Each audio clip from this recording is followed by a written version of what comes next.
Dans un monde de fantaisie avec des démons, des monstres et des bêtes magiques, Ilu ouvre les yeux pour la première fois et voit les beaux rayons de soleil se coucher à l'horizon.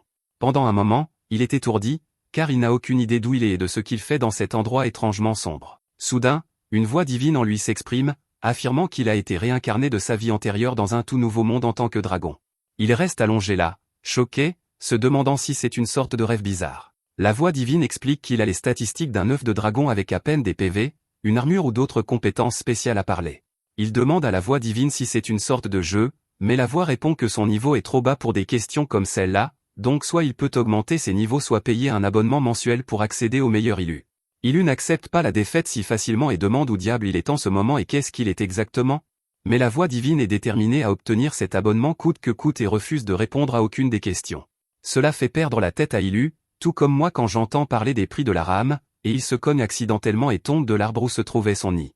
À son absolue horreur, son réservoir de PV, déjà assez petit, diminue d'un point alors que la voix divine explique que si les points de PV tombent à 0, cela signifie qu'il mourra pour toujours. Effrayé par cela, il essaie de se pousser vers la sécurité, mais au lieu de cela, il finit par se pousser vers le bas d'une pente et commence à dévaler la colline à une vitesse record. Il ne peut pas se contrôler du tout et pensait qu'il allait certainement mourir, mais heureusement, son œuf s'arrête au tout bord d'un étang où sa vie était si proche de se terminer qu'il pouvait pratiquement voir sa mort après s'être noyé dans l'étang. Une fois sa respiration contrôlée, il a l'occasion de se regarder dans le reflet de l'eau et se rend compte qu'il n'est rien de plus qu'un petit œuf fissuré au milieu de nulle part. Il commence à paniquer sur ce qui diable se passe. Quand Ciri revient en ligne et lui dit qu'il est un œuf de dragon, qui est considéré comme un monstre de rang F, ce qui est plutôt faible dans ce monde, il peut carrément mourir si sa coquille se brise. Il a une faible intelligence, grâce à son tout petit cerveau, et la seule chose qu'il peut faire correctement est de rouler, et il est nul même à ça, car il doit encore apprendre à le contrôler. Ciri explique que bien qu'il y ait une petite chance qu'il puisse devenir un dragon redoutable, les chances que cela se produise sont extrêmement faibles, puisque 99% des dragons ne sont pas capables de survivre au stade de l'œuf, car un œuf de dragon est considéré comme un mets délicat. Ciri affirme qu'il est très courant que des aventuriers aléatoires détruisent l'œuf et préparent une délicieuse brouillade, mais parfois les aventuriers restent à l'écart, car ils ont peur que la mère dragon soit à proximité. Cela l'énerve, car il se rend compte qu'il n'est rien d'autre qu'une boule glorifiée attendant d'être éclatée par la première chose qu'il rencontre. Dans sa rage, il commence accidentellement à rouler à nouveau, mais cette fois, il finit par apprendre à diriger ses mouvements et parvient à éviter une mort certaine en s'éloignant du bord d'une falaise. Il parvient à se faufiler à travers la forêt à une très bonne vitesse et apprend à mieux se contrôler, mais à la fin, il finit par tomber sur une petite corniche. À son horreur, cette petite chute a suffi à faire baisser ses PV de 4 à 3, ce qui lui fait une peur bleue, car il se souvient qu'il peut essentiellement mettre fin à sa propre vie sans le vouloir s'il continue à ce rythme. Il décide de se détendre un peu et de reconsidérer ses choix de vie, ce qui, à sa surprise, ramène ses PV au maximum, et avec cela, il se prépare à conquérir le monde à nouveau en tant qu'œuf. Il commence à se déplacer dans la forêt, réfléchissant à tout, et se rend compte que s'il est un œuf de dragon, il est voué à éclore à un moment donné, ce qui signifie qu'il deviendra un dragon, qui sont des créatures assez redoutables d'après ce qu'il peut en dire, mais pour cela, devra-t-il accomplir des quêtes et gagner de l'expérience? Et si ce monde fonctionne comme un RPG où il devra combattre d'autres ennemis et monstres pour monter de niveau? Soudain, il aperçoit une queue hérissée et essaie immédiatement de comprendre ce que c'est, pour découvrir une étrange créature violette en forme de ver. Il vérifie immédiatement les statistiques du monstre insecte et se rend compte que ce n'est pas un monstre très dur, mais le monstre a l'étiquette de gamer d'être le mangeur d'œufs. Cela lui fait une peur bleue, et il essaie de s'échapper sans attirer l'attention, mais il est aussi mauvais que moi quand il s'agit de bien faire les choses, alors il foire et commence à être poursuivi par le ver. Il commence immédiatement à rouler dans la direction opposée, mais le monstre ne semble pas s'arrêter et continue de le poursuivre. Il sait qu'il n'y a aucun moyen de combattre le monstre, car tout ce qu'il peut faire c'est rouler, et même si le ver est faible, il est quand même beaucoup plus fort que lui, et il n'aurait absolument aucune chance de gagner contre lui. Il décide d'utiliser son QI à température ambiante et commence à conduire le monstre vers le bord d'une falaise. Il s'avère que le monstre était plus bête que toi au lycée et tombe dans le piège. Ilu le pousse immédiatement de la falaise, mais finit par tomber en bas avec lui. Cela aurait pu signifier la fin pour lui, mais heureusement, il finit par tomber sur le monstre et non sur le sol, ce qui l'amortit du pire, mais lui inflige tout de même pas mal de dégâts. Il se retourne, espérant que ce sera la fin, mais le ver lui fait une dernière peur avant d'abandonner et de se retourner pour mourir. Ilu prend une profonde respiration, remerciant Dieu de lui avoir donné la chance de vivre, quand soudain Ciri reprend la parole, lui disant qu'il a obtenu un tas de points pour avoir tué le monstre et aussi survécu à la chute, ce qui a maximisé sa limite de niveau au niveau 5, et pour gagner d'autres niveaux, Il doit d'abord subir une évolution. Ciri lui montre 2 voies à suivre dans l'arbre d'évolution, l'une étant le bébé dragon et l'autre étant le petit dragon. Il est un peu confus sur la différence entre les 2 races, mais heureusement, Ciri explique et lui dit que le petit dragon est une race redoutable de dragons nains qui sont plus petits par rapport aux autres espèces de dragons, mais sont plutôt forts et peuvent devenir aussi grands qu'un ours. Les aventuriers les évitent, car ils ont peur de l'attaque de souffle de feu.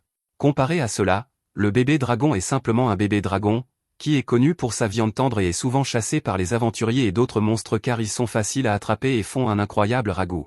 Dans le rare cas où le bébé dragon survit jusqu'à l'âge adulte, ils peuvent en fait grandir pour devenir une grande variété de races de dragons très fortes, mais la plupart ne vivent jamais pour voir ce jour. Ilu se rend compte que le monde est trop déprimant, et au début, pense à prendre la voie pour devenir un petit dragon, car cela signifiera qu'il peut être en sécurité dès le départ et ne pas avoir à s'inquiéter de se faire noscoper au moment où il s'approche d'un monstre ou d'un aventurier. Il était sur le point de choisir le petit dragon quand soudain sa voix intérieure s'enclenche et lui dit d'opter pour le bébé dragon. Au début, même lui était confus, ne sachant pas pourquoi exactement le bébé dragon serait un meilleur choix, mais soudain il se rend compte que le petit dragon est essentiellement un roi court, ce qui signifie que ses chances d'avoir un match sur Tinder sont minces voire nulles. Alors que, s'il devient un bébé dragon et parvient à mesurer 6 pieds et plus, il aura tous les HUD et nagerait dans de la chatte folle. Au moment où il choisit d'être un bébé dragon, quelque chose change en lui, et le fait clos, et il émerge en tant que dragonnet jaune et se rend compte que ses statistiques semblent avoir augmenté, mais ses PV ne sont toujours pas au maximum, ce qui signifie qu'il doit se détendre et se reposer pour tout récupérer.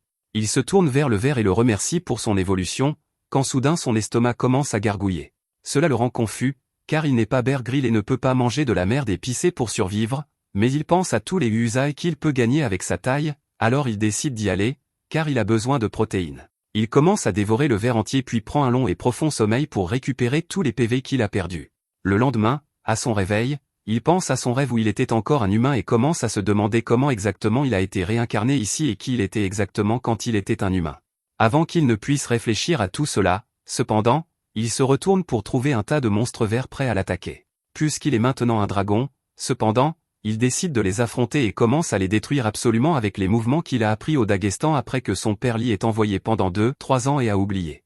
À chaque kill, il gagne plus de points d'expérience et finit bientôt par débloquer encore plus de capacités offensives. Il commence à utiliser son souffle de feu pour griller tous les monstres qui se présentent sur son chemin et atteint bientôt le niveau 7, gagnant la capacité d'un coup de poing de dragon, qui lui permet de couvrir son poing dans une boule de feu et de détruire tout monstre qui se trouve devant lui. Après avoir fini le dernier monstre avec une prise d'étranglement, son estomac se remet à gargouiller. Il pense à manger des vers à nouveau, mais il n'a pas envie de commencer sa journée avec de la nourriture pour chien, alors il décide d'essayer autre chose et suit le régime de champignons de Mike Tyson. Malheureusement, tout le monde n'est pas bâti comme Iron Mike, et il commence à vomir comme mon ex lors d'une soirée fille seulement avant qu'elle aille chez un inconnu. Il décide qu'il doit trouver une nouvelle source de nourriture, car il n'y a aucun moyen qu'il mange un putain de ver moche. Juste à ce moment-là, il repère un loup gris courant devant lui, et il décide immédiatement de se battre. Il commence à courir aux côtés du loup, et même si l'animal était plus grand que lui, il savait qu'il gagnerait grâce à ses statistiques supérieures. Il ne donne même pas au loup une chance de faire quoi que ce soit, car il utilise son souffle de dragon pour incapaciter le loup, suivi d'un coup de poing enflammé, qui détruit complètement le loup et le transforme en rôtilant. Il se demande si le goût serait comme un barbecue, et à sa surprise, le goût est exactement comme un steak grillé. Cela lui donne une autre raison de commencer à chasser ses animaux, et finalement, il trouve un autre vieux loup qu'il fume avec un seul coup de poing enflammé et commence à rôtir avec l'aide de son souffle enflammé. Il se rend compte que s'il peut monter jusqu'au niveau 25, cela lui donnerait l'occasion d'évoluer à nouveau. En mangeant son repas seul, il commence à vouloir quelqu'un à qui parler qui n'est pas un putain d'assistant IA, et juste à ce moment-là, il entend des voix venant de la forêt. Il se rend compte que ces voix sont définitivement celles d'humains et se précipite immédiatement pour enquêter. Il repère bientôt un groupe de 3 aventuriers marchant dans la jungle et vérifie leurs statistiques. Se rendant compte qu'aucun d'entre eux n'est au-dessus de ces niveaux, ce qui signifie qu'ils ne devraient pas représenter une menace pour lui, mais parce qu'ils sont 3, ils peuvent certainement le submerger. Il décide de prendre le risque, cependant, car il pense qu'il est trop mignon pour que les humains ne l'aiment pas, et il voudrait probablement être ami avec lui. Pensant cela, il émerge de derrière l'arbre et commence immédiatement à agir de manière mignonne, espérant que les humains tomberont immédiatement amoureux de lui, mais il a une cruelle prise de conscience quand le chef du groupe attrape son épée et donne une taille aérienne qui le frappe en plein sur la poitrine, le poussant au sol alors que le sang coule sur son corps. Avant même qu'il puisse penser à s'échapper, il est touché par le sort du magicien, qui lui inflige un choc assez fort pour complètement rendre son corps engourdi. Il pense à quel idiot stupide il a été de penser qu'il pouvait faire confiance aux humains, et maintenant il devra payer le prix en donnant sa vie. Il essaie de s'éloigner en rampant, mais c'est inutile, car son corps ne peut même pas bouger d'un pouce. Il se prépare à mourir, mais alors que le chef se prépare à le poignarder à mort, la fille guérisseuse saute entre les deux et lui sauve la vie. Le chef a une dispute avec elle, mais ensuite il la laisse tranquille et avance. La fille nommée Myria commence à lancer un sort de guérison sur lui et lentement mais sûrement le guérit jusqu'à ce qu'il ait suffisamment de santé pour se déplacer. Avant même qu'il ne puisse la remercier correctement, cependant, ils entendent un cri à glacer le sang venant de la direction où les autres aventuriers sont allés, et il est sûr que quelque chose s'est vraiment mal passé et qu'un monstre puissant est à proximité dans la zone. La guérisseuse se retourne immédiatement et essaie de courir dans la même direction, mais Ilu l'arrête, car il sait que quel que soit le monstre qui se cache dans la forêt, il est plus fort qu'elle et va probablement la tuer aussi, surtout parce qu'elle a déjà utilisé tout son mana pour le guérir. Il est trop faible à cause des blessures, cependant, elle passe à côté et lui dit de faire attention avant de se précipiter dans la forêt. Ilu se maudit d'être si impuissant et inutile. Il parvient d'une manière ou d'une autre à surmonter sa paralysie et commence à courir dans la forêt quand il se retrouve soudainement face à face avec un dragon de pierre géant, qui est au moins 10 fois plus fort que lui. Il repère la fille allongée inconsciente près de ses pieds, mais avant même qu'il ne puisse essayer d'aider, le dragon le sent et se retourne pour mettre fin à sa vie une fois pour toutes. Ilu est trop stupéfait pour bouger alors que la peur s'empare de son corps, tandis que le dragon de pierre se jette sur lui de tout son corps. À sa surprise, le corps d'Ilu semble bouger de son propre chef instinctivement et le sauve d'une mort certaine. Alors qu'il saute de côté, il se cache immédiatement derrière des buissons en pensant à quel point il était stupide de penser que même s'il se battait aux côtés des humains, ils auraient pu vaincre cette monstruosité. Il sait que s'il prend des coups majeurs de ce monstre, il va certainement être effacé de la surface de cette planète. Il jette un coup d'œil pour trouver Myria et se rend compte qu'elle est toujours en vie et s'accroche à la vie avec à peine des PV. À son horreur, le dragon de pierre décide de revenir vers Myria afin de l'achever, ce qui lui fait oublier toutes ses peurs, et il se prépare à essayer de la sauver. Avant qu'il ne se rue sur le monstre, cependant, la voix divine l'incite à s'enfuir, affirmant que l'interaction n'en vaudrait pas la peine, et il y a une bonne chance qu'il ne survive pas à cette altercation.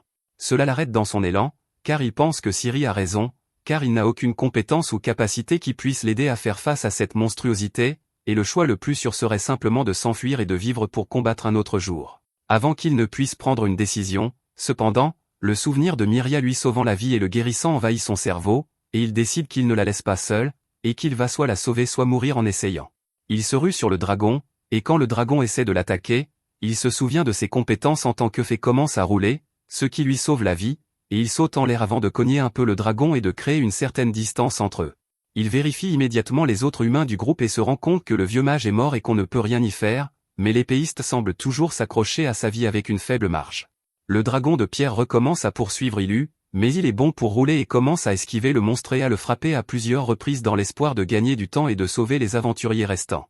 Au moment où il pensait que son plan semblait fonctionner et qu'il pourrait peut-être sauver les humains, le dragon de pierre le frappe avec un sort de Earthbending qui crée une onde de choc à travers le sol, créant d'énormes pointes qui frappent Ilu et le projettent au sol. Il se rend compte qu'il ne peut pas continuer à esquiver les attaques et décide de riposter. Le dragon de pierre essaie de l'attaquer, mais cette fois Ilu passe à l'offensive et essaie de porter un coup de poing flamboyant enflammé à son visage, espérant obtenir un coup critique. Au début, il pensait que l'attaque était efficace, mais à son horreur, il se rend compte que non seulement l'attaque a à peine fait des dégâts, mais le dragon semble récupérer ses PV perdus à nouveau. Il utilise toujours cette opportunité pour immédiatement attraper la guérisseuse, car il sait qu'il ne peut sauver qu'une personne à la fois. Il commence immédiatement à s'enfuir du monstre après avoir esquivé son attaque et court droit dans la jungle profonde et la dépose en sécurité. Il se rend compte qu'elle perd encore des PV, et il doit trouver un moyen de remonter sa santé. Il essaie de reproduire ce que la fille a fait avant pour le guérir, mais évidemment, rien ne se passe. Il décide immédiatement de changer de plan et de trouver un endroit approprié où la fille peut être plus en sécurité des éléments avant la nuit. Il commence à renifler l'air, embrassé par le coucher du soleil, alors qu'il essaie de trouver une odeur familière à suivre. Soudain, il capte une faible odeur d'humain venant d'une direction et commence immédiatement à suivre à pleine vitesse tout en portant la fille sur son dos. Son horreur ne semble pas prendre fin, car une meute de loups gris commence à le poursuivre dans l'espoir d'obtenir de la nourriture rapide et facile. Ilu est allé trop loin à ce stade, et il ne va pas se faire dévorer par un tas de chiots glorifiés après avoir littéralement survécu à un putain de dragon. Il pose la guérisseuse près de l'arbre et se retourne pour s'occuper des loups. Habituellement, il traitait les loups un par un, mais cette fois il était obligé de se battre contre toute une meute, et en plus quand il était déjà blessé. Il combat vaillamment tous les loups et continue à défendre la fille au prix de son propre corps, car il continue à se faire frapper, mais parvient à repousser les loups et la reprend sur son dos. Se déplaçant à travers les forêts, meurtri et battu, sur le point d'atteindre sa limite, il retrouve bientôt son chemin vers un village humain, ce qui le rend heureux, car tout ce qu'il doit faire maintenant est d'obtenir de l'aide pour Myria afin qu'elle puisse retrouver sa santé. Il commence à crier à tue-tête et parvient à attirer un tas de villageois à son emplacement. Malheureusement pour lui, les villageois ne peuvent pas comprendre ce qu'il dit et ont peur de lui. Il essaie de leur faire comprendre qu'il ne veut pas de mal, mais l'un d'eux lui plante une lance artisanale dans la jambe. Il se rend compte qu'il ne trouvera aucune aide ici. Alors que tout le village le voit comme une menace, il la repose rapidement au sol et commence immédiatement à s'enfuir alors que les villageois se préparent à l'attaquer à nouveau. Il parvient à esquiver tout le monde et s'échappe dans la forêt. Pendant que les villageois emmènent rapidement Myria en sécurité et appellent le guérisseur local pour l'aider, il est heureux qu'au moins il lui ait sauvé la vie et commence à boitiller dans la forêt. Myria se réveille 2 jours plus tard chez la guérisseuse locale nommée Marie, qui lui dit qu'elle a été assommée pendant 2 jours d'affilée. Myria se demande qui exactement l'a ramenée au village, car elle était sacrément sûre qu'elle serait morte là-bas, mais Marie affirme qu'elle n'en a aucune idée. Myria demande où sont les autres membres du groupe, et Marie répond que le vieux mage est mort tandis que leur chef, Dose, n'a jamais été trouvé sur les lieux, ce qui signifie qu'il a probablement été dévoré par le dragon, avec seulement du sang autour de la zone comme preuve. Myria commence immédiatement à pleurer, affirmant que si elle avait empêché Dose d'avancer, il serait peut-être encore en vie, mais Marie lui dit de ne pas s'inquiéter, car Dose n'était pas une personne qui écoutait les autres. Myria se souvient que Dose était un peu impétueux, mais c'était une personne gentille et était toujours le premier à affronter les monstres qui essayaient de menacer le village. Il était aussi bon avec les enfants et leur donnait toujours de bons conseils. Le seul problème était son obsession avec le dragon de pierre, parce que quand il était plus jeune, il a rencontré le dragon et a fini par s'enfuir. C'est alors qu'il a décidé d'affronter le monstre et de le tuer pour éliminer toute question que quiconque pourrait avoir sur lui. Il a décidé de prendre le vieux mage dans son équipe, mais savait que Marie ne permettrait ou n'accepterait jamais d'aller avec eux en tant que guérisseuse, alors ils ont trompé Myria en affirmant que Marie leur avait dit de la prendre à la place. Myria n'était pas disposée à y aller, car le dragon de pierre est trop dangereux à affronter, mais avec un peu de chantage émotionnel, ils ont réussi à la convaincre de rejoindre leur groupe. Elle regrette sa décision de ne pas avoir alerté les autres villageois, mais il n'y a rien qu'elle puisse faire maintenant. Elle se souvient d'un vague souvenir du dragon qu'elle a sauvé les dents à retourner au village, mais Marie n'a aucune idée de comment elle est arrivée ici, et elle sait seulement qu'il y avait un monstre qui l'attaquait, mais un villageois blond a réussi à la sauver avec sa lance. De retour dans la forêt, il a finalement réussi à revivre ses PV et se sent beaucoup mieux maintenant. Il se demande comment va Myria et si elle s'est rétablie, mais se souvient aussi du sentiment d'impuissance qu'il a ressenti face au dragon de pierre, ce qui lui rappelle qu'il est toujours l'une des choses les plus faibles de cette forêt et doit devenir fort le plus rapidement possible. Il décide bientôt d'utiliser plus son cerveau et utilise un monstre vert comme appât et le suspend à l'arbre. Immédiatement, un tas de vers de la région se rassemble pour voir ce qui se passe, et il utilise cette opportunité pour les frapper à mort. Il continue à détruire chaque monstre qui se présente sur son chemin, que ce soit en les frappant, en les mordant ou en utilisant ses attaques de feu pour les griller. Une fois le massacre terminé, il a finalement atteint le niveau 25, ce qui signifie qu'il a atteint un autre point dans son évolution. Ciri lui montre l'arbre d'évolution, et il se rend compte qu'il a 5 choix pour aller de l'avant. Certains d'entre eux sont des petits dragons, qu'il ne choisit définitivement pas, même s'ils mûrissent tôt, mais à long terme, ils ne seront pas aussi forts que les autres. Le dragon ange est très fort mais a surtout des capacités défensives et de guérison, tout comme Myria. Le dragon enfant est la prochaine étape d'évolution directe du bébé dragon, et il deviendra sûrement bientôt un dragon adulte s'il continue, et l'autre option est un dragon enfant muté, qui a de meilleurs sorts de magie. Enfin, la dernière option est le dragon de peste noire, qui est connu pour causer la mort et la destruction et peut se transformer en humain à volonté. Au début, il rejette immédiatement l'option du dragon de peste, puisque ce serait le chemin le plus maléfique, mais soudain, il se rend compte que la transformation humaine signifie qu'il peut en fait aller au village humain et retrouver Myria à nouveau. Avec cela, il commence à réfléchir à sa décision, stressé, car cette décision serait l'une des décisions les plus importantes de sa vie. La confusion sur le chemin qu'il devrait choisir pour son évolution commence à rendre Ilu fou, et il commence à faire des sons comme mon chien constipé alors qu'il essaie de parvenir à une conclusion. À la fin, il décide qu'il est vraiment inquiet pour Myria et veut la revoir. Il sent que s'il peut apprendre la compétence de transformation humaine, il peut vivre une bonne vie même s'il est un dragon de peste, et si cela ne fonctionne pas, comme la plupart des startups sur Shark Tank, il peut redevenir un dragon. Avec cela, il choisit de devenir un jeune dragon de peste, et sa palette de couleurs passe du jaune au violet. Il devient quelque chose qui ressemble au méga Dracofeu, et il sent qu'il a en effet l'air assez maléfique. Il commence à avoir des doutes sur sa décision, mais ensuite Ciri lui dit que sa compétence, voire le statut, a monté de niveau, et maintenant il peut voir les détails de ses compétences. Ilu se débarrasse immédiatement de ses doutes en entendant cela, et Ciri lui dit qu'il a débloqué plus de compétences appelées vol et poudre d'écailles de dragon. Son type a changé en ténèbres, et maintenant ses compétences normales ont évolué pour avoir des dégâts d'éléments poison et malédiction. Il a aussi obtenu des titres appelés malfaiteur et calamité, et plus Ilu entend parler de cela, plus il regrette d'avoir choisi cette forme. En plus de cela, il n'a pas obtenu la compétence de transformation humaine promise, et comme toute Karen, Ilu commence à s'en prendre à Ciri et à demander à voir son manager. Il dit que ce n'est pas ce qu'on lui a dit et demande s'il doit monter de niveau pour recevoir la compétence de transformation humaine. Cependant, Ciri cache à nouveau cette fonctionnalité derrière un paywall et dit à Ilu qu'elle ne peut pas répondre à cette question à moins qu'il n'achète l'abonnement premium. Ilu se sent déçu et arnaqué, car il est devenu une calamité volante au lieu d'un humain. Cependant, le bon côté est qu'il peut maintenant voir les détails de ses propres compétences, et la première chose qu'il décide de vérifier est Ciri, officiellement nommée voix divine. Eh bien, Ciri garde les données comme d'habitude, et Ilu s'y attendait un peu. Il lui demande ensuite à propos de la nouvelle compétence, poudre d'écailles de dragon, et Ciri lui dit qu'il peut libérer des écailles toxiques de ses ailes qui peuvent sérieusement affaiblir toute créature vivante et même les tuer. Au niveau maximum, il peut anéantir des nations entières juste en volant au-dessus d'elles. Ilu en voit l'exemple instantanément, car une fleur près de lui se fane et meurt à cause de sa poudre d'écailles, et il maudit Ciri pour l'avoir transformée en arme biologique alors qu'il voulait juste devenir humain et gagner des HUD.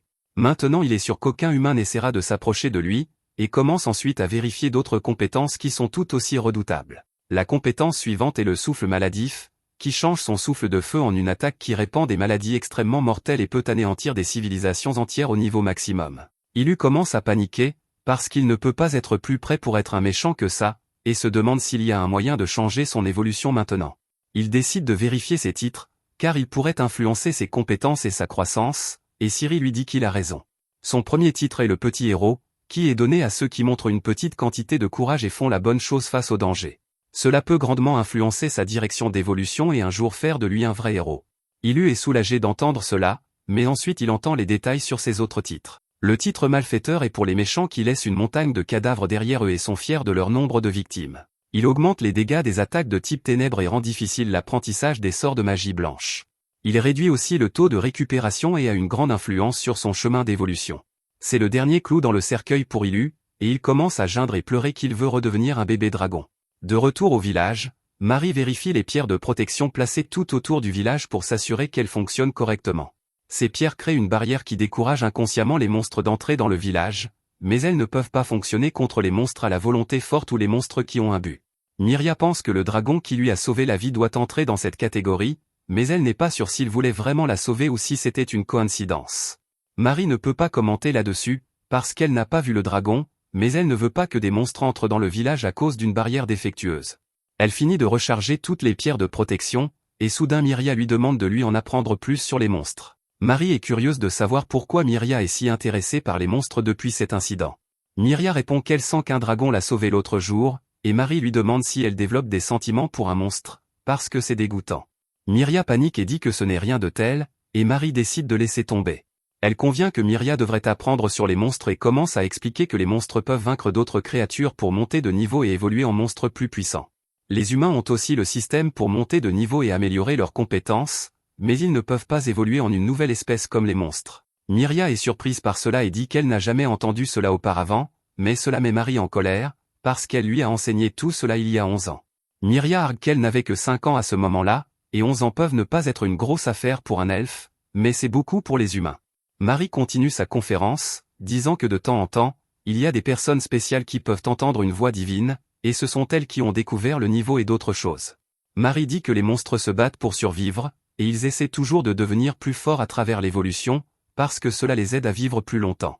Elle dit à Miria que le dragon lui a peut-être sauvé la vie, mais la prochaine fois qu'elle le rencontrera, il aura évolué en quelque chose de plus dangereux et pourrait même l'attaquer. Miria crie sur Marie pour l'avoir effrayée comme ça, mais la dame elfe lui dit juste de ne rien attendre d'un monstre, parce qu'ils ne sont pas compatibles avec les humains. En même temps, Ilu a accepté son sort dans la forêt, et il décide de monter de niveau aussi rapidement qu'il peut pour revenir sur le chemin d'être un bon dragon. Cependant, sa priorité principale est toujours de se transformer en humain pour qu'il puisse revoir Miria. Il commence à chercher un monstre faible qui donnera beaucoup de points d'expérience, quand soudain il sent ses mouvements devenir plus lents.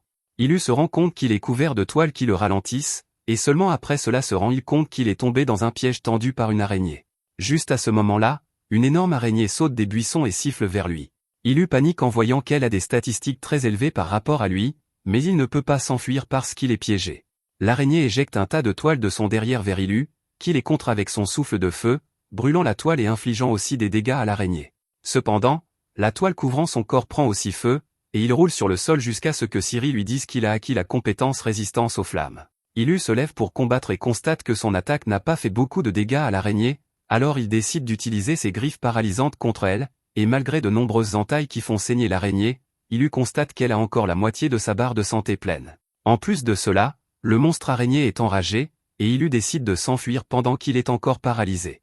Il commence à rouler rapidement, mais le monstre araignée se remet rapidement de la paralysie et le rattrape. Ilu panique, mais se souvient alors qu'il peut voler en utilisant sa nouvelle compétence.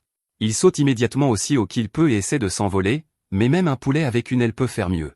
Il est de retour sur le sol en un rien de temps, parce qu'il ne peut pas encore utiliser sa compétence correctement, et à la fin, il doit compter sur le roulement à nouveau. Cependant, même après 10 minutes, l'araignée n'a pas abandonné, et Ilu se demande juste combien d'endurance le putain de monstre a. Heureusement, sa compétence de roulement monte de niveau juste à ce moment-là, et maintenant il peut rouler beaucoup plus vite. Il obtient aussi le titre de coureur poulet pour s'être enfui comme un lâche, mais Ilu valorise sa vie plus que sa fierté. Bientôt, il est capable de mettre un certain écart entre lui et l'araignée, mais voit alors une large falaise devant lui. Le premier instinct d'Ilu est de rouler sur le côté, mais il décide alors de faire confiance à sa compétence de vol et bondit en avant à pleine vitesse. Heureusement, il est capable de planer de l'autre côté et jure qu'une fois qu'il sera assez fort, il reviendra pour mettre fin à la vie de l'araignée. Il est vraiment épuisé maintenant et décide de regarder l'araignée une dernière fois avant de partir. Cependant, l'araignée n'est nulle part en vue, et soudain, il voit un pont fait de toile. L'instant d'après, l'araignée saute à la surface, et il panique parce qu'il ne s'attendait pas à ça. Il recommence à s'enfuir en roulant, et sa compétence de roulement monte encore de niveau. Un malheureux loup gris apparaît sur son chemin, et il roule juste dessus, l'envoyant valser et gagnant de l'expérience bonus en le vainquant ainsi. Il passe directement au niveau 3 et continue à faire des frappes et des fuites sur les monstres sans méfiance dans la forêt, atteignant le niveau 8 en un rien de temps. Il pense qu'il est enfin assez fort pour affronter l'araignée maintenant, alors il arrête de courir et lui fait face. L'araignée éjecte soudain une bouffée de gaz toxique de son corps, et il saute sur un arbre pour l'éviter. Même s'il est résistant au poison, cela lui fait vraiment mal à la gorge, et il décide d'attendre que le poison se dissipe. Pendant ce temps, l'araignée attend aussi que le poison fasse effet, et il a une idée. Il décide d'utiliser la plus vieille astuce du livre et commence à agir comme si le poison l'affaiblissait. Il tombe au sol et commence à se débattre comme un poisson hors de l'eau avant d'agir complètement immobile. L'araignée mord à l'hameçon et saute sur lui, et dès qu'il est assez proche, il le frappe avec un souffle de feu à pleine puissance puis le plaque au sol avec sa queue.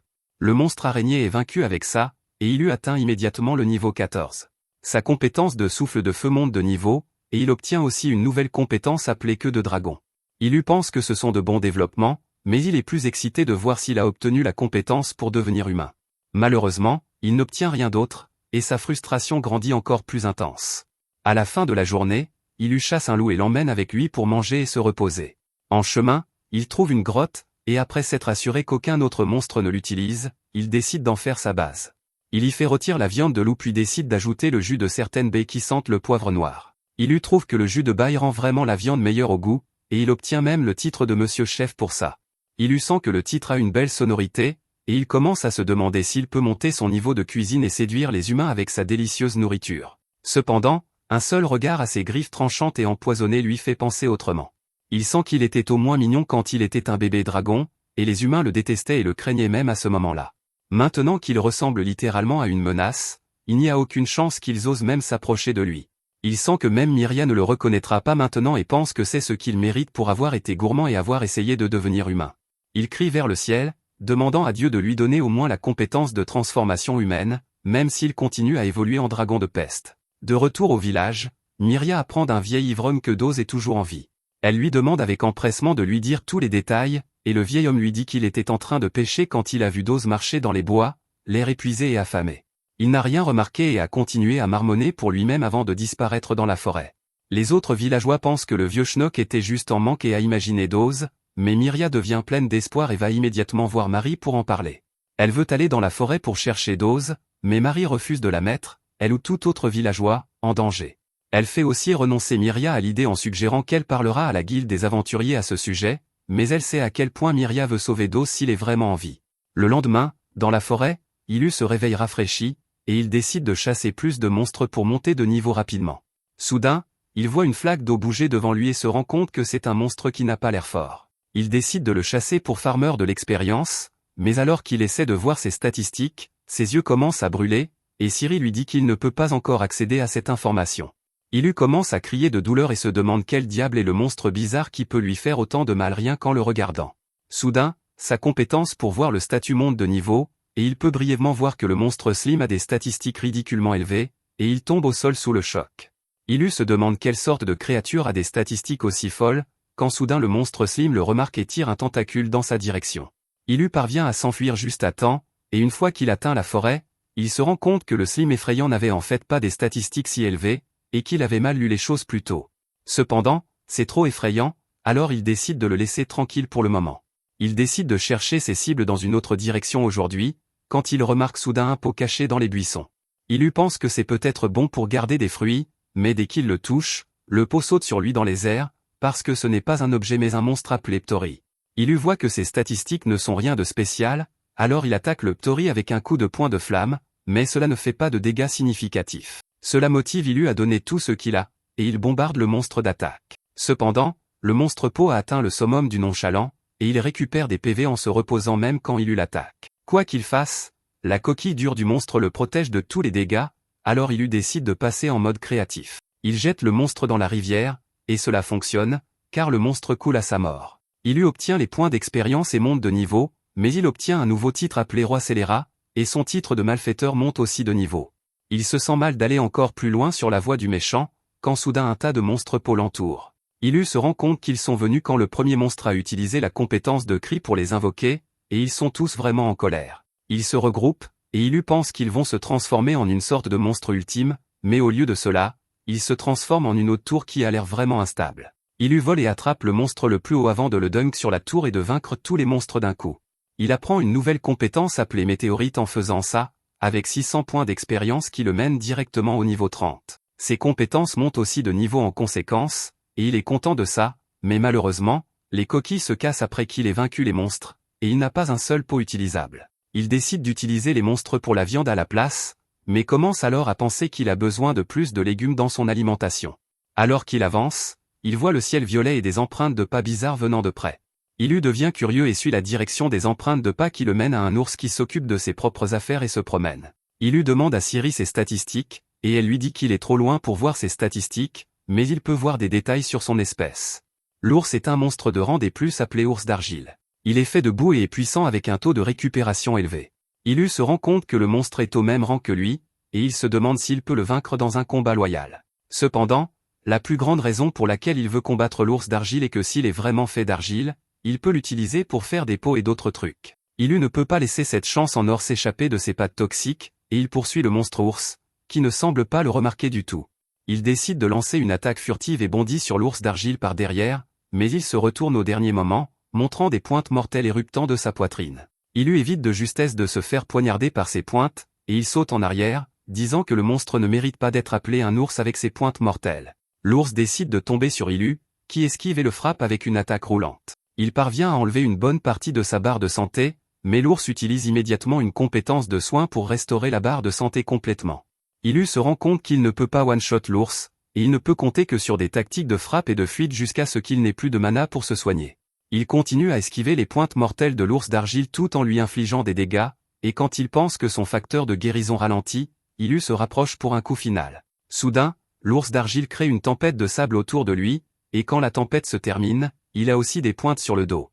Ilu traite l'ours d'argile de tricheur, car maintenant il n'a aucun moyen d'utiliser son attaque roulante. Heureusement, l'ours d'argile a perdu la plupart de son mana après s'être battu trop longtemps et avoir utilisé des compétences lourdes, et Ilu décide de l'user encore un peu plus. Soudain, l'ours arrache son bras et le lance sur Ilu, qui l'esquive et trouve que le bras se transforme en argile normale après s'être séparé du corps principal. L'ours d'argile continue à lui tirer des pointes qui se transforment aussi en argile, et Ilu a soudain une idée. Il charge l'ours et utilise ses griffes pour lui arracher le bras. Il se transforme en argile comme d'habitude, et Ilu le roule rapidement en une boule puis vole haut. Il pense que s'il frappe l'ours d'argile avec une compétence météorite, ce ne sera pas assez, alors il décide d'improviser et met tout son poids corporel derrière la compétence météorite. L'attaque parvient à déchirer le corps de l'ours d'argile, et il gagne 300 points d'expérience qui le mènent au niveau 33. Il obtient aussi une compétence appelée casse-noisette, parce que c'est ce qu'il vient de faire. Il est vraiment épuisé maintenant, mais au moins il a de l'argile qu'il utilise pour faire des pots et des jarres. Il fait aussi un four puis y place les pots pour les cuire, et en attendant, décide d'attraper un dîner. Il décide de chercher des légumes et des champignons et trouve un champignon tonnerre qui est nutritif et savoureux, mais il a un poison paralysant léger. Il n'est pas encore résistant à la paralysie, alors il le jette puis remercie sa Siri montée de niveau pour lui donner plus de détails. Après cela, il tombe sur une fleur géante, mais juste au moment où il s'apprête à l'évaluer, la fleur l'attaque. Il panique, mais parvient ensuite à arracher la fleur de sa tige, la tuant. Siri lui dit que c'est une plante carnivore qui mange des animaux, mais elle ne peut pas digérer le sel et le dépose dans sa racine. C'est la chose la plus précieuse qu'il pourrait trouver pour améliorer son expérience culinaire, et il ramène la bulle remplie de sel à la maison. D'un autre côté, Myria désobéit à Marie et dépasse la barrière qui protège le village pour trouver Dose. Elle est prête à affronter tous les risques tant qu'elle peut le trouver et le ramener en sécurité. Même si elle doute que le vieil ivrogne soit digne de confiance, elle se souvient comment Dose l'a fait chanter pour rejoindre son groupe et pense que si elle l'avait juste arrêté, lui et le vieux seraient encore en vie maintenant. Soudain, un monstre vert l'attaque, et Myria utilise immédiatement une boule de feu pour le vaincre et se rappelle de rester calme quoi qu'il arrive. Pendant ce temps, il lui trouve un énorme champignon monstre qui peut marcher et attaquer les gens après avoir atteint la maturité, et il a un goût assez délicieux. Il l'ajoute à sa liste d'ingrédients puis trouve un autre champignon bizarre, et Siri lui dit que c'est un champignon de rang acquis et vraiment précieux, et il peut soutenir l'économie d'une nation entière s'il est cultivé correctement. Il commence à rêver de rouler sur l'argent après avoir entendu cela, mais quand Siri lui dit que le champignon est une drogue puissante qui peut rendre tout le monde accro, il change immédiatement d'avis. Il brûle les champignons pour que personne ne tombe dans l'addiction, et son titre de petit héros monte de niveau. Après cela, il trouve des bailles de poivre sauvage, et Siri lui dit qu'autrefois, c'était l'épice la plus recherchée au monde, et elle valait son poids en or. Il récolte immédiatement tout le poivre, et en même temps, Myria s'aventure profondément dans la forêt, se cachant des monstres d'une manière ou d'une autre. Elle se rend compte qu'elle est déjà trop profondément dans la zone dangereuse, et si elle va plus loin, elle pourrait faire face à quelque chose hors de sa ligue, alors elle décide de rentrer chez elle après avoir regardé à nouveau les abords du village. Plus tard dans la nuit, il utilise le champignon lumineux pour éclairer sa grotte puis vérifie les pots qu'il avait mis à cuire. Ils sont parfaits, et il les utilise pour préparer un ragoût avec les ingrédients qu'il a collectés aujourd'hui. Grâce au sel et aux champignons, la nourriture a encore meilleur goût, et il commence à parler comme s'il était un critique gastronomique, même s'il ne connaît fondamentalement rien à la cuisine. Il parle de comment le sel fait ressortir les saveurs umami du plat puis crée des baguettes pour manger, qui sont déjà la manière la plus délicate de manger de la nourriture, même si on a des mains humaines au lieu de griffes de dragon. Grâce à l'ajout de sel dans le plat, le titre de chef d'Ilu passe du niveau 1 au niveau 2. Il remarque soudain que le bol qu'il utilise est un peu difficile à boire, et il renverse aussi un peu du ragoût. Il décide de monter aussi ses compétences en poterie et prévoit de faire un nouveau bol, ainsi que d'autres articles de couvert le lendemain. Il commence même à rêver de recouvrir les murs nus de la grotte avec des briques d'argile, et Siri lui dit qu'il a maintenant aussi gagné le titre d'artisan céramiste. Le lendemain, un carrosse se dirige vers le village à côté de la forêt, et deux jolies aventurières en sortent pour enquêter sur la forêt. Elles se demandent si elles peuvent vraiment trouver un survivant dans la forêt, mais la guilde leur a donné un travail, donc elles doivent le terminer. De retour dans la forêt, il a commencé à meubler sa grotte avec des meubles en argile. Il chasse les loups et les ramène à la grotte pour les traiter. Un côté de sa grotte est plein de la fourrure qu'il a enlevée des loups, et il décide de la faire sécher plus tard, car d'abord il doit assaisonner la viande et la laisser sécher pour les saisons plus froides.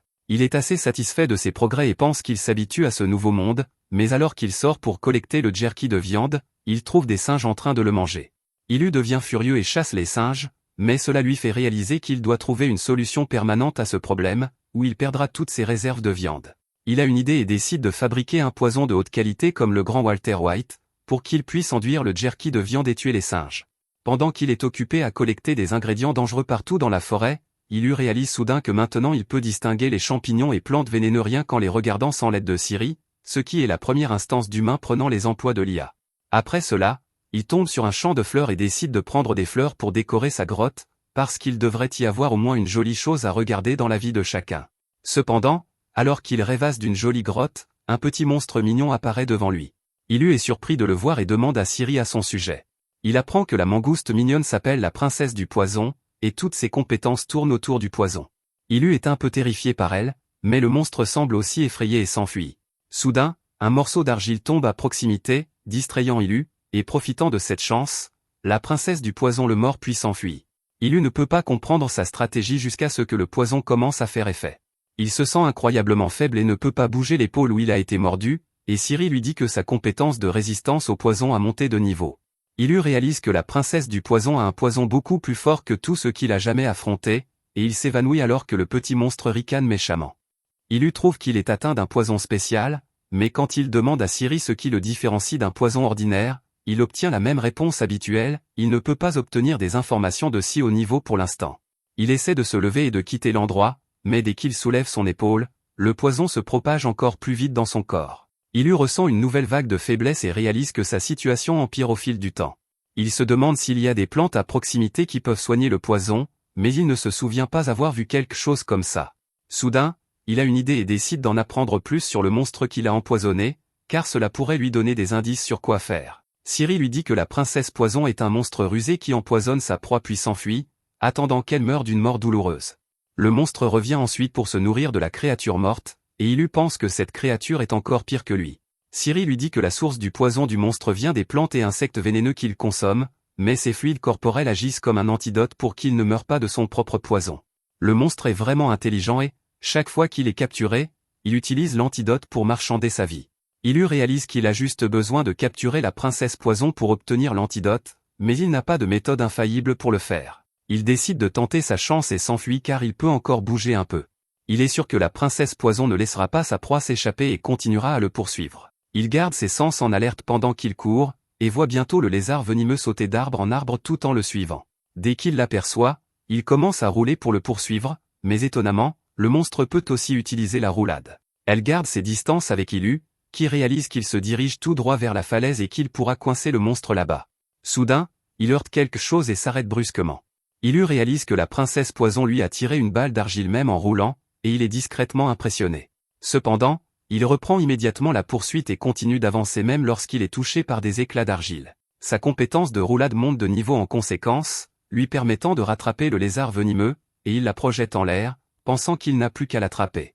Malheureusement, il n'avait pas regardé son environnement avant de faire cela, et son attaque a envoyé la princesse poison tout droit en bas de la falaise. Il eut panique en réalisant qu'il pourrait perdre son antidote, et il plonge après la princesse poison, mais juste à ce moment, le poison commence à l'affecter encore plus sérieusement. Malgré la douleur brûlante dans tout son corps, Ilu attrape le monstre terrifié puis utilise son souffle de feu pour remonter à la surface. Cependant, juste au moment où il touche le sol, le poison atteint son dernier stade, et il sent qu'il va mourir d'un instant à l'autre. Bien qu'à 2 doigts de la mort, Ilu est content d'avoir réussi à sauver le lézard venimeux, puis il perd conscience, laissant la princesse poison faire son travail. De l'autre côté, Meury cherche toujours d'os dans la forêt, mais elle ne trouve aucun indice. Alors qu'elle revient au village les mains vides le soir, elle trouve Marie là, demandant où elle était car elle ne l'a pas trouvée de la journée. Meury dit qu'elle ne se sentait pas bien, alors elle est allée se promener, et maintenant elle se sent beaucoup mieux. Marie traverse la rivière et lui demande si elle allait dans la forêt pour chercher d'os, et Meury répond encore, disant qu'elle n'est jamais allée dans la forêt. Marie décide de croire son mensonge puis lui dit de ne pas trop stresser car elle a des nouvelles, les aventuriers envoyés par la guilde arriveront bientôt. De retour dans la forêt, il lui revient soudainement à lui et se demande ce qui se passe. Il lui faut quelques secondes pour réaliser qu'il était empoisonné et qu'il attendait de mourir, mais ensuite il trouve la princesse poison devant lui. Il se met en colère, pensant qu'elle attend sans vergogne qu'il meure, mais alors qu'il essaie de la frapper, il trouve que son corps n'est plus lourd et douloureux. Il se demande si le lézard venimeux l'a sauvé en lui donnant l'antidote, et elle l'affirme fièrement. Ilu n'a aucune raison de la douter maintenant, et il ramasse joyeusement la petite créature, disant qu'ils ont forgé un lien indestructible en se battant puis en se sauvant mutuellement la vie. Le lézard l'embrasse en jouant, et il décide de l'adopter comme ami. Il l'emmène dans sa grotte et cuisine de la nourriture pour eux deux, et la princesse poison apprécie de manger de la viande cuite et assaisonnée. Ilu se demande comment l'appeler car elle n'a pas encore de nom, mais ensuite il décide que les monstres comme eux n'ont pas besoin de nom et qu'ils vont très bien comme ça. Le lézard se blottit contre lui, et il réalise qu'elle s'est attachée à lui. Il lui dit qu'elle peut rester avec lui aussi longtemps qu'elle le souhaite car elle est sa première amie, et elle est vraiment heureuse d'entendre cela. Après cela, le lézard, las, voit un pot dégageant une odeur fétide, et Ilu lui dit que c'est un poison spécial qu'il est en train de préparer. Dès qu'elle entend cela, las saute sur le pot et commence à avaler le poison. Ilu s'inquiète pour elle, mais ensuite il se rappelle qu'elle peut renforcer son propre poison en mangeant des choses vénéneuses. Il se demande si c'est bon et goûte juste un tout petit peu du poison, ce qui le fait spasmer comme un poisson hors de l'eau, et sa compétence de résistance au poison monte de niveau. Il se demande comment l'as peut manger cette chose comme si c'était de la merde gastronomique, mais elle lui lance juste un regard confus. Le lendemain, Ilu emmène l'as avec lui pour chasser des loups gris. Il provoque les loups en leur faisant un doigt d'honneur, et alors qu'ils chargent vers lui, l'as les assomme en utilisant ses éclats d'argile. Ilu termine le travail et tue les loups, puis tape dans la main de l'as pour leur parfait travail d'équipe. Plus tard, l'as l'aide à récolter des noix de coco qu'ils apprécient, et ils regardent le coucher du soleil ensemble avant de retourner à la grotte. Alors qu'ils dorment, Ilu trouve l'as reposant trop près de son visage, et il se rappelle que, bien qu'elle soit mignonne et amicale maintenant, c'est l'ennemi le plus dangereux qu'il ait jamais affronté. Il lui demande de ne pas le mordre pendant qu'elle est à moitié endormie et sent qu'ils vont rester ensemble longtemps maintenant. Le lendemain, Ilu emmène l'as à l'endroit où poussent les baies de poivre et lui fait goûter. Sa réaction lui indique qu'elle n'aime pas trop les épices, mais soudainement, elle saute de sa tête et commence à le conduire vers quelque chose qu'elle trouve meilleur. Ilu la suit avec enthousiasme, oubliant que sa nouvelle petite amie toxique aime les choses vénéneuses. L'as le conduit vers un champignon géant qui émet des odeurs de cadavres en décomposition, et il lui reste à 10 pieds de distance. Il interroge Siri sur le champignon et apprend que c'est un champignon abeille qui est hautement toxique. Ilu comprend pourquoi l'as veut le manger, mais il ne veut pas qu'elle transporte cette puanteur fétide avec elle dans leur grotte, alors il brûle tout le champignon. L'as est dévastée en voyant sa version d'un plat étoilé Michelin réduite en cendres, et elle commence à frapper Ilu pour avoir ruiné son dîner. Il promet de se rattraper plus tard avec une plante vénéneuse différente, mais elle pointe soudainement un éclat d'argile vers lui. Ilu demande si elle est si en colère contre lui, mais l'as le tire vers les buissons derrière lui, et soudain un monstre effrayant à 2 têtes en sort. Ilu se sent nerveux et intimidé devant le chien à 2 visages avec des tatouages tribaux sur tout le corps, et il constate que le monstre a des stats assez élevés ainsi que des compétences qui semblent difficiles. Il veut s'enfuir, mais en voyant que le chiot monstre à 2 visages a la capacité de marquer sa cible et de la suivre, il décide de rester et de se battre. L'as pense la même chose, et elle roule au loin pendant qu'Ilu retient l'attention du monstre. Il prévoit d'attaquer le monstre de front pour le distraire pendant que l'as portera le coup final avec son poison. Il charge pour frapper une des têtes du chien, mais l'autre tête avance pour se défendre et le repousse. Le chien pleureur utilise ensuite la magie de gravité sur Ilu, le faisant ramper au sol sous son poids accru. Il réalise qu'il ne peut même pas bouger dans cette situation et craint le pire alors que le monstre à 2 têtes s'approche de lui, mais heureusement, l'as le distrait en lui tirant des éclats d'argile. Ilu saisit rapidement cette chance pour utiliser son souffle de feu sur le monstre, mais il guérit tous les dégâts subis avec un sort de soin. Ilu a envie de craquer à ce stade, mais il a maintenant réalisé que la tête pleureuse fait des attaques magiques tandis que la tête en colère fait des attaques physiques. Soudain, le monstre prépare une autre attaque de magie de gravité, et Ilu charge pour l'arrêter. Il laisse la tête en colère le mordre, et c'est le signal pour l'as de plonger et d'utiliser son poison sur le chien pleureur. Elle se retire avec Ilu et observe la santé du monstre diminuer malgré l'utilisation de magie de récupération, et Ilu est confiant qu'ils ont gagné. Puis, soudainement, la tête de chien en colère arrache la tête pleureuse pour empêcher le poison de se propager, et Ilu jure de ne jamais devenir un monstre à 2 têtes. Il pense qu'au moins ils n'auront plus à faire face aux attaques magiques, mais en regardant les stats de son ennemi, il constate qu'il a une dernière carte à jouer, il a réveillé la compétence appelée sacrifice qui permet à la tête coupée de bondir en avant et d'attaquer l'as. Elle parvient à esquiver l'attaque tant bien que mal, et Ilu lui dit de s'enfuir aussi vite qu'elle le peut. L'as commence à rouler au loin avec la tête de chien enragé toujours à ses trousses, mais Ilu ne peut pas aller l'aider car le corps principal du monstre lui barre toujours le chemin. Il ne perd pas de temps et se précipite pour secouer le cerveau du monstre d'un coup de poing à la tête, puis attrape son cou pour le lancer haut dans les airs. Ilu saute haut pour attraper la tête du monstre et la frappe avec un casse-noisette, mettant fin brutalement à sa vie.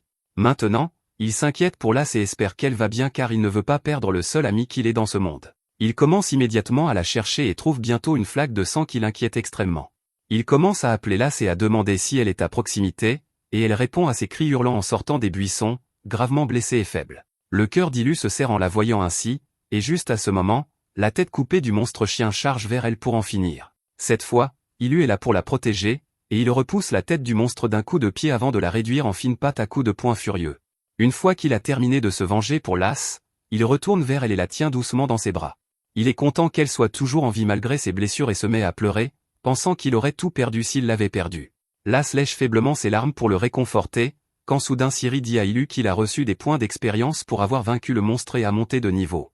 Ilu ne veut pas entendre sa voix stupide et sans âme et lui dit de se taire, disant qu'il n'y a rien de plus précieux pour lui que l'as en ce moment. Il ne veut même pas de la compétence de transformation humaine s'il l'a à ses côtés, et c'est à ce moment que Siri décide de le frapper avec la plus grande ironie qu'elle puisse gérer. Elle dit à Ilu qu'il a enfin obtenu la compétence de transformation humaine, et son esprit devient complètement vide en entendant cela. Au même moment, au village, Murray aide Marie dans les tâches ménagères car les aventuriers de la guilde vont arriver aujourd'hui. Murray est assez curieuse à propos des aventuriers car ils reçoivent rarement des visiteurs de l'extérieur. Soudain, elle remarque un livre affreusement vieux sur la table, et Marie lui dit que c'est une encyclopédie des monstres qu'elle pourrait aimer. Murray ouvre immédiatement le livre et commence à lire sur le monstre de rang F appelé Ver des Ténèbres. Marie lui dit que le rang des monstres est écrit dans une ancienne écriture que personne ne peut lire. Les monstres de rang F sont assez faibles, et même les aventuriers débutants peuvent les vaincre avec assez de cran, mais quand il s'agit de monstres de rang D, il faut des aventuriers chevronnés pour les affronter. Le monstre à 2 têtes qui lui vient de battre est un monstre de rang D+, et les monstres classés B et plus sont si forts que seuls les héros et les saints peuvent les vaincre. On dit que le dragon de roche que son groupe essayait de chasser est un monstre de rang C, mais Marie croit qu'il est devenu encore plus fort après avoir évolué. Murray a peur en entendant cela, et juste à ce moment, les 2 aventuriers arrivent pour commencer leur enquête. Quelques minutes plus tôt, la fille Fury Yuno et la chevalière blonde Meltia se dirigeaient vers la maison de Marie. Yuno demanda à Meltia pourquoi elle avait choisi de partir en mission de rang C seulement toutes les 2, car cela peut être difficile. Elle dit qu'elles auraient dû attendre que le reste de leur groupe les rejoigne. Mais Meltia pensait que ce serait plus facile à 2 seulement parce que, si la situation devenait délicate, elle pourrait prendre la fuite. Yuno n'était pas vraiment confiante en sa vitesse et dit à Meltia qu'elle était raciste si elle pensait qu'elle était rapide simplement parce qu'elle était en partie chien. Elle mit une seconde à réaliser que Meltia parlait de l'utiliser comme appât, mais elle lui dit de se calmer car ce n'était qu'une blague. Leur mission est d'explorer la forêt et non de combattre des monstres, donc c'est plus facile que la cote de difficulté ne le laisse penser. De retour au présent, elles sont à l'intérieur de la maison de Marie, et elles sont assez surprises de voir un elfe dans un village humain. Marie leur dit qu'elle est seulement moitié elfe et moitié humaine et qu'elle vit dans le village depuis longtemps. Myria apporte du thé pour les invités, et Marie lui demande de les laisser seuls un instant car elle ne veut pas qu'elle entende les détails de la mission. Sur ce, Meltia demande des nouvelles de la personne qu'elles sont censées chercher, et Marie leur raconte toute l'histoire de la disparition de Dose au combat et comment il a été aperçu plus tard par l'ivrogne du village. Elle leur demande de découvrir la vérité derrière les rumeurs et d'empêcher Myria de retourner seule dans la forêt à l'avenir. Peu après, Meltia et Yuno se dirigent vers la forêt, pensant qu'elles doivent trouver la preuve que Dose est mort car cela mettrait fin au problème de Myria, ainsi qu'à ses espoirs. Meltia dit qu'au cas où elles ne trouveraient pas de corps, elles peuvent fouiller soigneusement la forêt, et ne rien trouver sera une preuve suffisante que Dose n'est pas en vie. De retour dans la forêt, à l'intérieur de la caverne d'Ilo, il recouvre l'as d'herbe médicinale pour que ses blessures guérissent plus vite. Elle dort à cause de ses blessures et de l'épuisement, alors Ilo décide de la laisser là pendant qu'il sort vérifier ses statistiques. Cependant, ce n'est qu'une excuse qu'il se donne à lui-même alors qu'il veut tester sa compétence de transformation humaine et aller au village humain pour la revoir. Il réussit tant bien que mal à maîtriser son excitation. En arrivant à la rivière, il pense à quel point c'était ironique d'obtenir la compétence de transformation humaine au moment même où il pensait ne pas en avoir besoin. Cependant, maintenant il se demande s'il pourra vivre correctement parmi les humains sans éveiller les soupçons. Il ne veut pas non plus se séparer de l'as et se demande s'il existe un terrain d'entente où il pourrait profiter du meilleur des 2 mondes. Ilo réalise que trop réfléchir ne le mènera nulle part, et il active la compétence de transformation humaine. Il sent son corps être poussé et tiré dans différentes directions jusqu'à ce que sa forme ressemble à celle d'un humain. Mais, à sa grande déception, il a toujours l'air d'un monstre terrifiant. Il pique une crise et demande à Ciri si elle appelle ça une transformation humaine, et, comme toujours, il obtient la réponse que la vérité est cachée derrière un paywall. Ilo perd complètement son sang-froid à cause de ça et vérifie ses stats, ce qui le rend encore plus frustré. Dans sa soi-disant transformation humaine, ses stats ont été réduites de moitié, et il utilise rapidement du mana pour maintenir cette stupide forme. Il abandonne l'idée de se transformer en humain et retourne à sa forme normale, tombant face contre terre dans le désespoir. D'un autre côté, Yuno et Meltia tuent un monstre araignée géant sur leur chemin vers les parties les plus denses de la forêt. Elles continuent leur recherche jusqu'au coucher du soleil et réalisent qu'elles devraient bientôt rentrer car les monstres deviennent plus forts à mesure qu'elles s'enfoncent dans la forêt. Soudain, elles débouchent sur une clairière avec la caverne d'Ilo à l'autre bout, et leur intuition leur dit immédiatement que quelque chose cloche dans cet endroit. Elles atteignent l'entrée de la caverne et trouvent 2 statues qui la gardent. L'une est visiblement un dragon, et l'autre ressemble au dessin d'un enfant représentant son père chauve. Yuno se demande s'il y a un culte voué au dragon dans le coin, mais Meltia n'a jamais rien entendu de tel. Elle peut sentir une puissante magie émanant des statues, et Yuno utilise son nez fin pour sentir de la viande séchée suspendue aux arbres. Toutes 2 sont sûres que quelqu'un vit à proximité, et elles décident de vérifier la caverne en restant pleinement prudentes face aux éventuels dangers. Dès qu'elles atteignent la caverne, elles sont accueillies par une vue inattendue. Il y a de la lumière à l'intérieur de la caverne, grâce à des champignons luminescents, et il y a des pots remplis de bail à l'odeur délicieuse. Yuno dit que les baies sentent le poivre, qui est toujours l'un des objets les plus précieux au monde, et elle s'excite, disant à Meltia qu'elle devrait en emporter avec elle. Meltia lui dit d'abandonner cette idée stupide car elle pense que cette caverne est une cachette de bandits, et elles auront des ennuis si elle les embête. Soudain, elles entendent un sifflement aigu et se retournent pour trouver l'as prête à les attaquer. Meltia dit à Yuno de s'éloigner du monstre mortel qui peut les tuer plusieurs fois d'une seule morsure, et elle est contente que l'as se soit retiré sans combattre. Elle décide de s'échapper de la caverne avant de tomber sur quelque chose de plus inhabituel. Ignorant qu'Hilo les attend dehors avec l'as, il les avait repérés entrant plus tôt, et maintenant il arpente nerveusement l'entrée, se demandant ce qui va se passer. Il se demande si les deux méchantes seront impressionnées par son entrée et pense qu'il devrait intervenir pour se présenter. Cependant, la réalisation qu'il est un monstre terrifiant le frappe plus fort que Truck-kun. Il décide de recourir à nouveau à sa compétence de transformation humaine, espérant que les filles le prendront pour une sorte de demi-humain. Cependant, son délire est aussi éloigné de la vérité que possible, et les filles le voient comme un dragon de peste menaçant essayant de les attaquer. Yuno est figée, paralysée par la peur, mais Meltia lui dit de prendre son arme si elle veut vivre. Elles attaquent Hilo de toute leur force et le clouent au sol car il est trop faible en ce moment. Heureusement, les filles ne pensent pas que ce soit une bonne idée de combattre un dragon de peste, et elles courent pour sauver leur vie immédiatement. Hilo essaie de les arrêter et de leur expliquer qu'il est inoffensif, mais, bien sûr, personne ne va prendre de risque en restant devant un monstre super mortel. Yuno et Meltia font une pause après s'être éloignés de la caverne. Elles réalisent que la mission va être plus difficile que prévu maintenant, et qu'elles ont besoin de plus de main-d'œuvre pour les aider. Yuno demande si elles devraient appeler le reste de leur groupe, et Meltia confirme. Le lendemain, alors qu'Hilo se réveille, il se sent mal après les incidents de la veille. Il se demande comment se remonter le moral en commençant à mâcher de la viande séchée quand soudain il a une idée. Il contacte l'as et lui demande une faveur, disant qu'il a besoin d'apprendre une leçon aux singes qui volent sa viande séchée, donc il veut un poison puissant sans couleur, odeur ni goût. Ce n'est pas un gros problème pour l'as, qui remplit un pot de poison qui ressemble exactement à de l'eau. Hilo ricane de manière menaçante en trempant le nouveau lot de viande séchée dans le poison et en le suspendant pour le faire sécher.